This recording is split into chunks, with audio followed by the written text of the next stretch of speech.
இந்த அரசும் நீங்கள் பார்க்கலாம் ஊழல் குற்றச்சாட்டுகள் என்று கூறினாலும் சில மஹிந்த ராஜபக்ஷ மீதோ அவரின் மகன் மீதோ அல்லது அஹ், வேறு அதிகாரிகள் மீதோ பெருமளவில் கை வைப்பதற்கு பயப்படுகின்றது.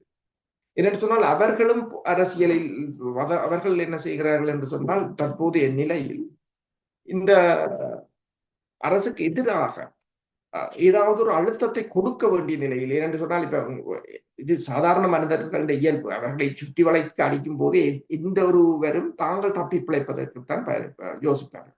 உதாரணமா பாருங்கள், 2022ஆம் ஆண்டு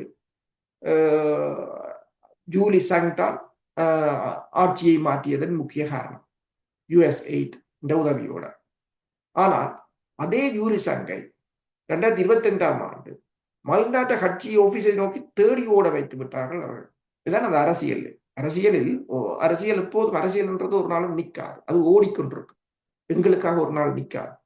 அதில் நீங்கள் அந்த ஓட்டத்தில் பயணித்தாலே தவிர அது ஓடிக்கொண்டிருக்காது. அதே போலதான் அன்று ஜூலி சங்கை ஆட்சியை மாற்றி ஜூலி சங்கை இன்று மஹிந்தாட்ட கட்சி அலுவலகத்தை நோக்கி ஓட வேண்டிய ஒரு நிலை ஏற்பட்டது.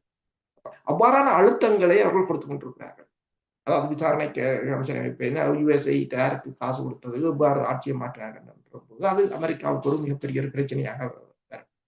அதே போலதான் இப்ப இந்தியாவும்.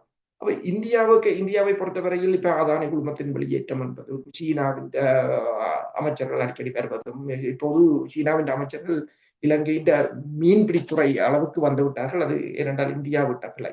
அப்ப கிட்டத்தட்ட இலங்கை முழுவதற்கும் 7000 படகுகளை இப்போது வழங்கி இருக்கிறார்கள். அதே போல வடக்கு கிழக்குக்கும் வந்திருக்கிறார்கள். வடக்கு கிழக்கு மீனவர்களையும் சந்திச்சு கதைத்திருக்கிறார்கள். அது நல்ல விடயம். இப்ப வடக்கு கிழக்கு மக்களை பொறுத்தவரையில் அவர்களுக்கு நன்மையை கொடுப்பதற்காக யாரும் வந்து கதைக்கும் போது அது ஏற்றுக்கொள்வதில் எந்தவித தவறும் இல்லை. மற்றது எங்களுக்கு யாரும் எதிரிகளும் இல்லை, நண்பர்களும் இல்லை என்ற ஒரு நிலைதான்.